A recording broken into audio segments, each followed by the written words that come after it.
কেউ রেগে গেলে ইংরেজিতে বলে go to hell. And where is the হেল?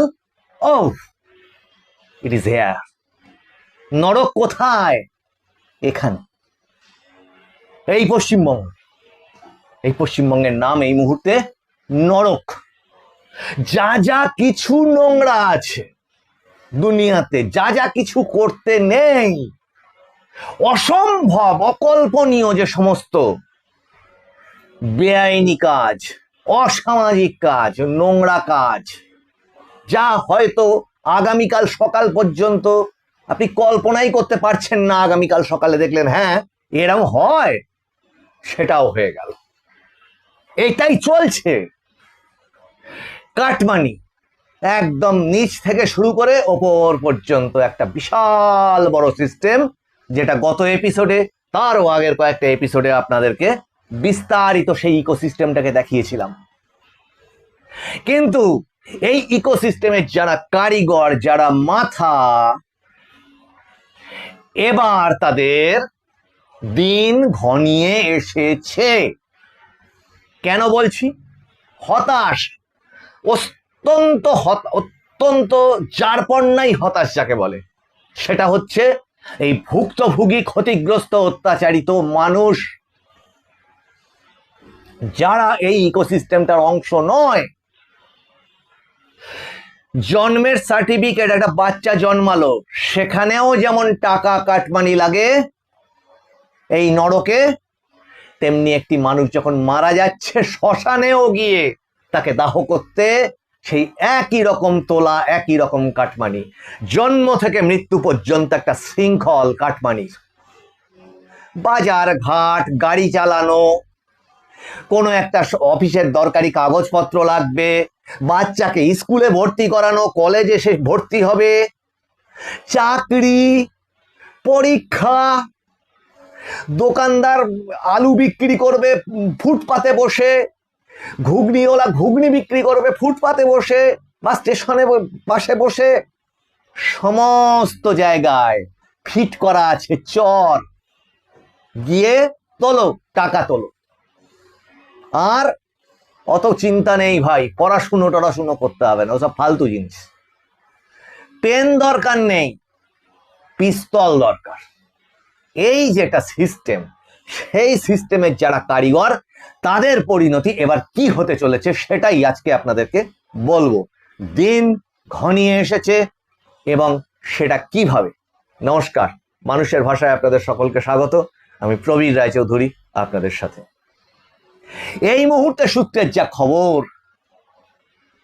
তাতে এই কারিগরদের, এই বড় বড় মাথাদের বাঁধার কাজটা কমপ্লিট।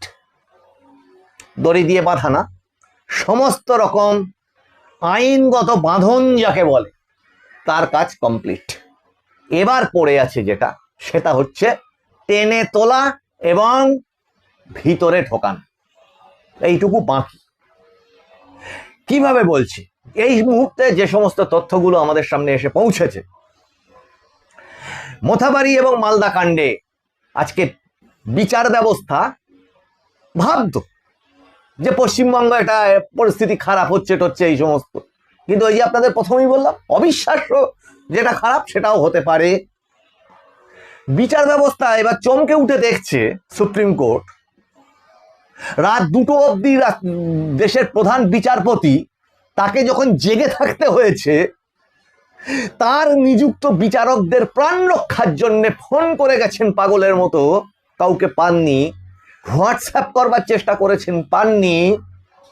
রেসপন্স করেনি পুলিশ অথরিটি 4 থেকে 5 ঘন্টা, এবং পরবর্তীতে আর্তনাদ যে আমার যদি কিছু হয়ে যায়, এক মহিলা বিচারপতি, আমার যদি কিছু হয়ে যায়, হাইকোর্ট আমার সন্তানকে দেখবেন। এই যেখানে পরিস্থিতিটা হয়ে গেল, তখন এবার সুপ্রিম কোর্ট ভাবলো, ও তাই এরকম হয়, এবার তো তাহলে কিছু করতে হবে। তাহলে নড়ে চড়ে বসলো, এনআইএ তদন্ত, নির্বাচন কমিশন দিল, তদন্ত হচ্ছে। কিন্তু তদন্তে যা কিছু উঠে আসছে, এবার তাদের উপর নির্দেশ আছে যে একদম রুট লেভেল পর্যন্ত গিয়ে সেই তদন্তের সমস্ত রকম রিপোর্ট 6 তারিখের মধ্যে জমা দিতে হবে। এখানে একটা টাইম বাউন্ড আছে। এই রিপোর্ট অনন্তকাল ধরে তদন্ত চলছে, আর রিপোর্ট একটা আসছে, আদালতে গিয়ে তত করছে সিবিআই এর আইনজীবী, তত করছে ইডির আইনজীবী, যেন কিচ্ছু বুঝতে পারছে না। যাকে নিয়ে সবচেয়ে বড় অভিযোগ, তার সম্পত্তি গিয়ে একটা সাইকেল আর একটা জীবন বীমার কাগজ, যাতে করে অমৃতা সিনহাকে ক্ষোভের সঙ্গে বলতে হচ্ছে, ও এইটুকুই, আপনারা আর কিছু পাননি। এখন এই সমস্ত নিয়ে মানুষ তিতিবিরক্ত হয়ে উঠেছে।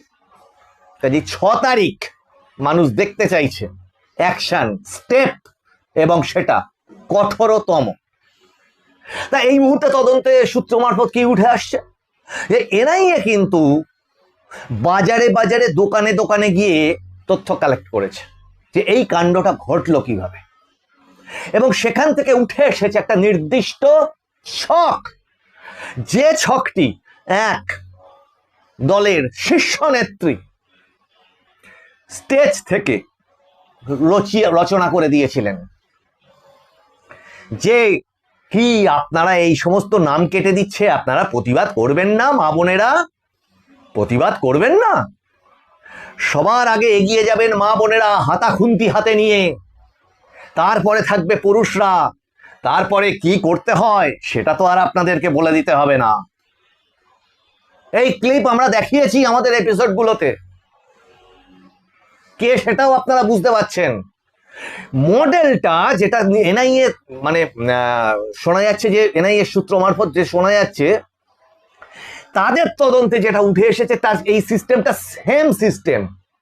দুপুর 12টা-13টার দিকে প্রথমে গ্রামের বিভিন্ন মহিলারা এসে ঘিরে ধরে এই বিডিও অফিস, এবং সেখানে অরাজক পরিস্থিতি তখন থেকেই তৈরি হতে শুরু করে, এবং পরবর্তীতে এগিয়ে জমায়েত হয় পুরুষরা, এবং প্রত্যেকটি যে জমায়েত ছিল তার সামনে ছিল এই মহিলাদের দল, এবং শোনা যাচ্ছে যেটা মালদা জুড়ে অভিযোগ, তাতে জড়িত হচ্ছে একজন তৃণমূল নেত্রী, তার নাম সাবিনা ইয়াসমিন। এটা সমস্ত সংবাদ মাধ্যমে বেরিয়েছে।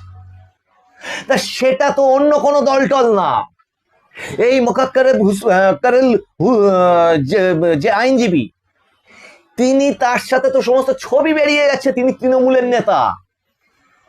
এখন হয়ে গেছে খুব মুশকিল, কান টানলে মাথা আসবে, এবং মাথাটা কি আসবে, এবার দেখা যাক আর কি হয়েছে। গত 2 দিন যাবত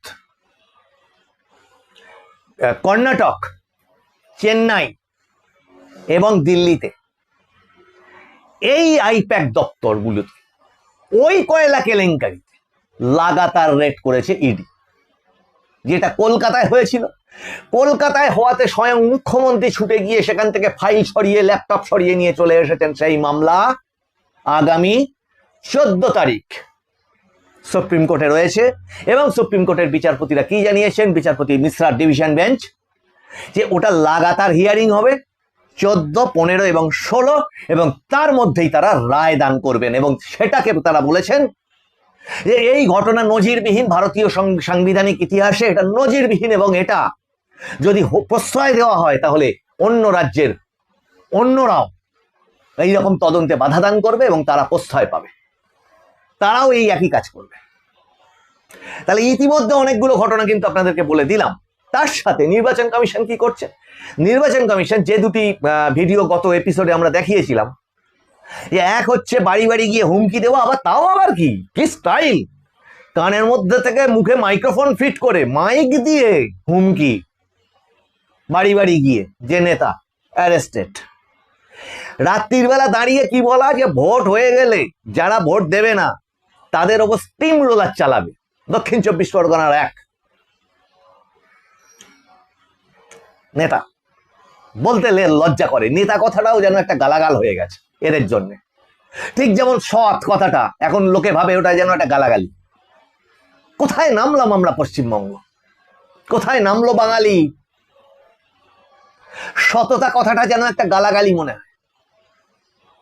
এবং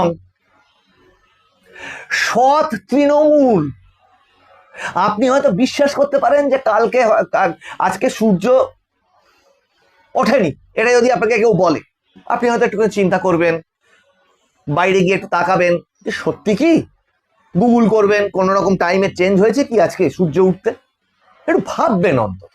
কিন্তু আপনার সামনে যদি কেউ বলে, যদি আপনি তৃণমূল কংগ্রেসের কর্মীও হয়, তার বা সমর্থকও হয়, মনে মনে আর সমর্থন কেউ করছে না এই নোংরামি, কিন্তু সেও ভাববে কি সৎ তৃণমূল দুষ ও হয় নাকি,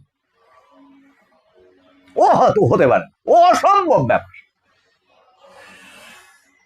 এই যেখানে পরিস্থিতি, সেখানে তদন্তগুলো যেভাবে এগিয়ে রয়েছে তাতে আর ছাড় নেই। সঙ্গে একটা তথ্য জানিয়ে রাখি আপনাদেরকে, সেটা হচ্ছে এসআইআর এর বিচারপতিদের ওপর এই যে আঘাত, তার ফলবশত যে অ্যাডজুডিকেশন প্রসেস হাইকোর্টের প্রধান বিচারপতি জানিয়েছিলেন, সঙ্গে চিঠি দিয়ে জানিয়েছিলেন যে তারা হুমকির মুখোমুখি হচ্ছেন, তৎসত্ত্বেও তারা কাজ করে 6 তারিখ বিকেল 4টের মধ্যে সেই কাজ কমপ্লিট করবেন বলেছিলেন। এখনো পর্যন্ত আমাদের কাছে সূত্রের মারফত যে খবর, সেই কাজ এই মোথাবাড়ি এবং মাল্লা কাণ্ডের পরে বিচারপতিরা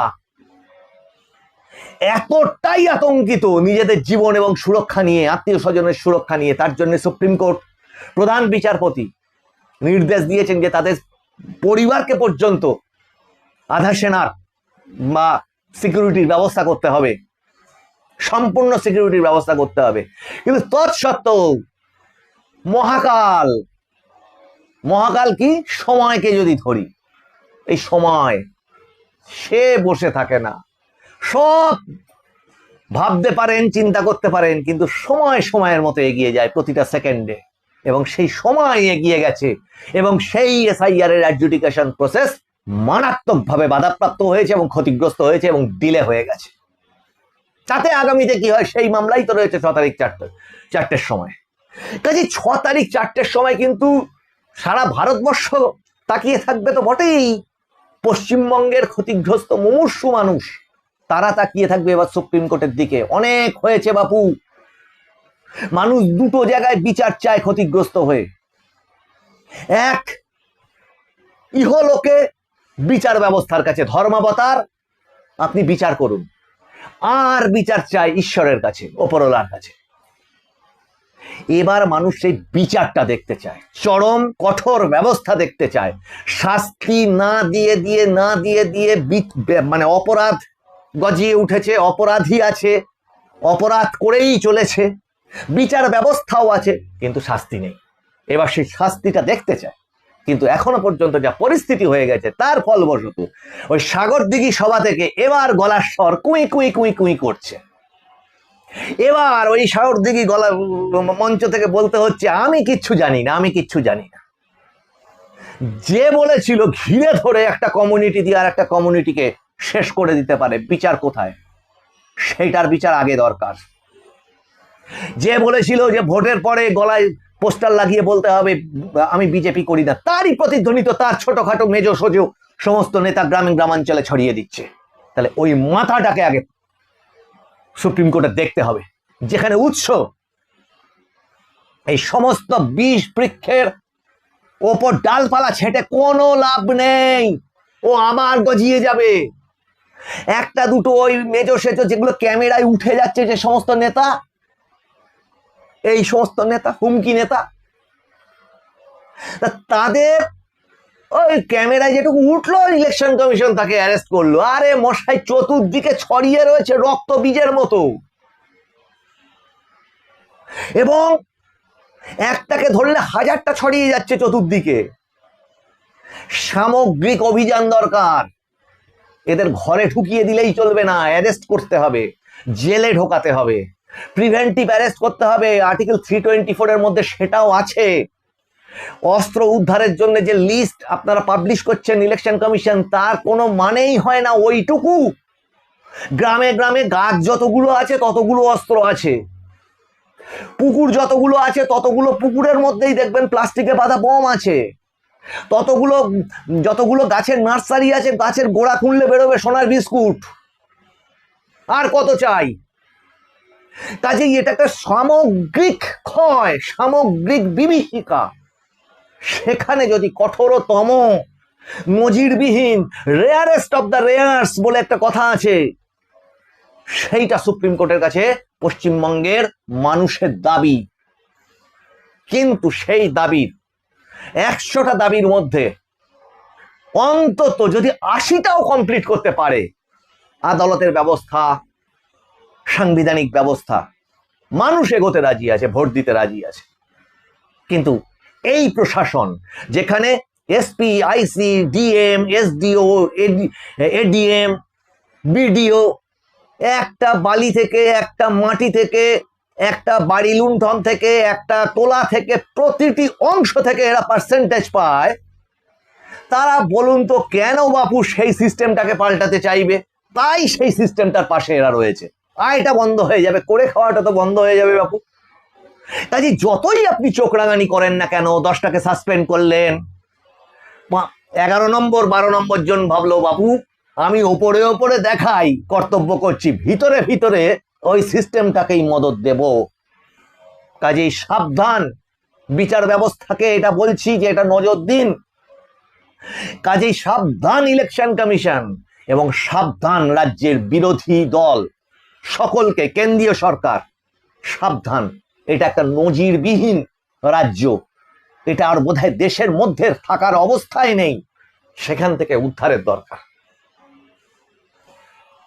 আজকের এই এপিসোডে এই পর্যন্ত। যতটা তথ্য আপনাদের পেয়েছি ততটা আপনাদেরকে জানালাম। অবশ্যই যে 6 তারিখে একটা বড় কিছু হতে চলেছে এই নিয়ে কোনো সন্দেহ নেই, এবং তার জন্য থরহরিকম্প লেগে গেছে কিন্তু একটি নির্দিষ্ট জায়গায়, আর ছাড় নেই বোধহয়। কাজেই আপনারা যদি পছন্দ হয় একটু লাইক করুন, শেয়ার করুন এবং সাবস্ক্রাইবটা করুন। আপনাদের সুচিন্তিত মতামত, এগুলো যেগুলো কমেন্টে দিচ্ছেন, আপনারা যদি একটু বেশি বেশি শেয়ার করেন, সেই কমেন্টগুলো যাতে উপযুক্ত জায়গা পর্যন্ত পৌঁছতে পারে, মানে এই এপিসোডটার রিচটা যেন চাইছি যে ওই সুপ্রিম কোর্টের কারোর চোখে পড়ুক, ওই ইলেকশন কমিশনের কারোর চোখে পড়ুক, আপনাদের এই সাপোর্ট এবং শেয়ারগুলো অন্তত সেইটা হতে সাহায্য করবে। আপনারা নজর রাখুন মানুষের ভাষার পর্দায়। মানুষের ভাষা সবার মনের কথা বলে। আপনাদের সঙ্গে আবার দেখা হচ্ছে সামনের এপিসোডে। নমস্কার।